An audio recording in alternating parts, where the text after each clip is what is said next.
now. I know, it's so crazy. I can't believe I've done 13 assignments, and some have been great, some have been terrible, some have been disastrous.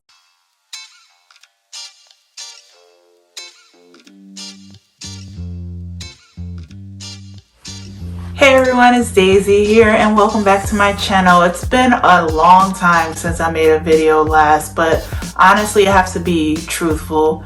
I've been tired. If you have been following my channel for a little bit, you know right now that I am a nurse. I also happen to be a travel nurse, so I am currently based out of Los Angeles, California, but right now my assignment is in Bakersfield. I have been driving back and forth to my apartment on my off days and back to the place where I'm staying in Bakersfield, and honestly on my days off I want to make videos, but I am just too tired. So I finally sat down because I know there's been a lot of people who asked me, how did I get into travel nursing? I started doing travel nursing before the pandemic hit, so I was a little vetted before, and I wanted to sit down, make this video, and let anybody who wanted to know how to get into travel nursing, how to start. The first thing that I would say that you would have to do before you started travel nursing is to find a company and a recruiter. When I say find a company that you have heard a lot of things about, have some reputable reviews from, and a recruiter. Your recruiter works with you in order to get you the best paying travel contracts. Now you could have a great recruiter and a crappy company, or you could have a crappy recruiter and a great company, but you want to make sure that you're always going to get the money that you deserve, and you're always going to get a good deal and not get played when it comes to, you know, coming into this game. When I first became a travel nurse, it was because I was really fed up at my full-time staff job. I'd had a horrible month, and I'd already had it in my mind while I was in nursing school that I wanted to start travel nursing. So I had this really bad month. I remember specifically because I was about to flip on everybody the day before I decided to go home and apply for agencies. I talked to one of my coworkers. She's like, Daisy, you've been talking about travel nursing since you started here. Do it. You have the experience. You can do it. Now, if you don't know that, I am a labor and delivery nurse. So I've been working in high-risk labor and delivery for now it's about to be going on 5 years, but at the time when I started travel nursing, it was about 2 years.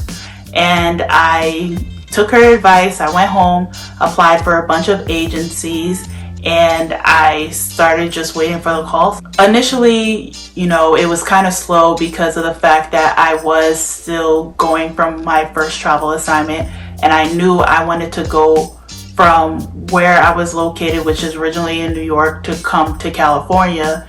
And a lot of places in California didn't take you unless you had one travel assignment under your belt. Plus, it was hard to get your nursing license in California, so I just was like, let me just see about local travel assignments in New York.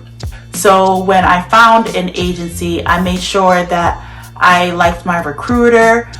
She explained everything to me. The agency was bomb too. They explained everything to me and made the transition pretty seamless. And they found me a location in New York that was close enough to my house but far away that I could still duplicate my stipends. Now, when it comes to duplicating stipends, when you get your paycheck as a travel nurse, you'll have a taxable income and you'll have a tax-free stipend. The tax-free stipend is usually used for your meals, your incidentals, and your housing. You can sometimes have the option to get company housing or get your own housing. I personally always get my own housing because the company housing can be hit or miss, but at least if I find my own housing, I know what I'm getting. When I got to my first travel assignment, it was tough. It was definitely a hard transition for me. I went from high risk, super busy OB unit to a small community hospital that did about 25 deliveries a month. It was a rough transition for me because I was used to a teaching hospital where the residents kind of ran the floor, and here you were it. I remember my first week when I was on my assignment, my first assignment. I had a patient who came in. I'll never forget. The patient comes in and she's contracting, and I told the doctor, I called the doctor on the phone. Meanwhile, he was on the unit. He just wasn't around the vicinity. And I remember calling him and saying, yeah, I have this patient. She's so and so weeks and she's contracting. Do you want to come and look at her? And he says, so check her. Now, if you're not a labor and delivery nurse, I'm going to explain to you what checking a patient means. That means doing a cervical exam.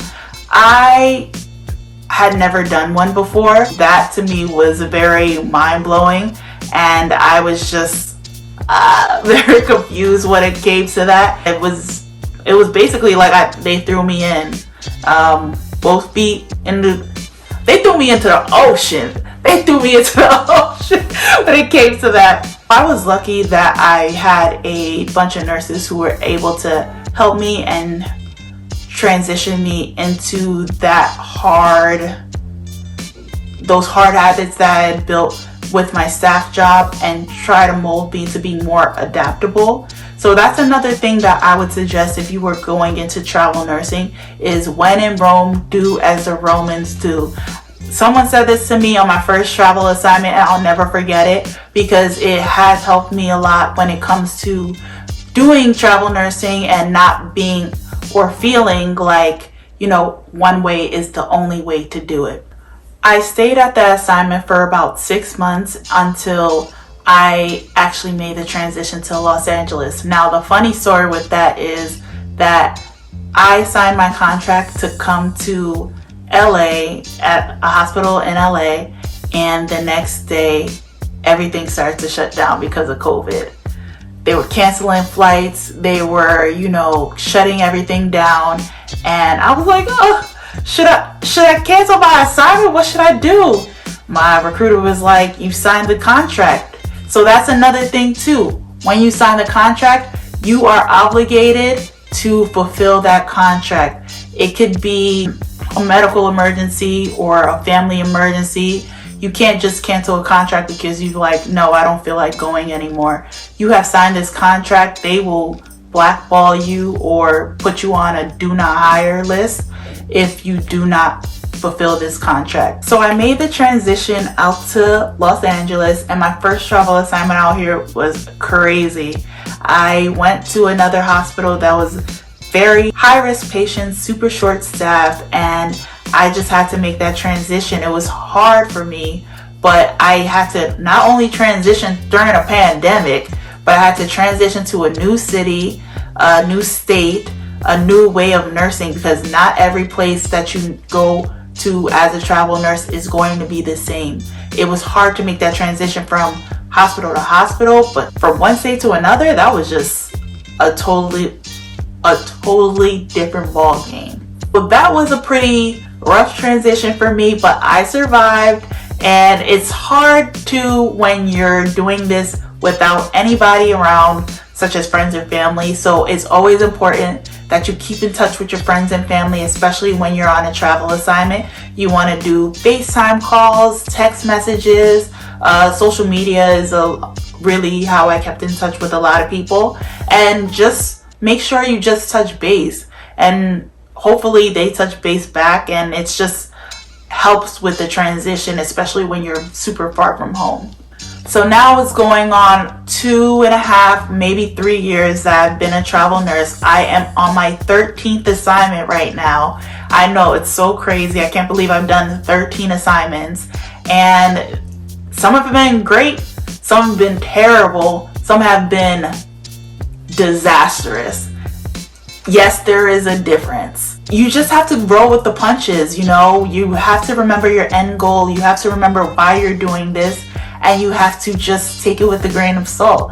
If you guys want to hear more about my experiences, specifically with the hospitals, I won't name the hospitals, but I can talk about different scenarios.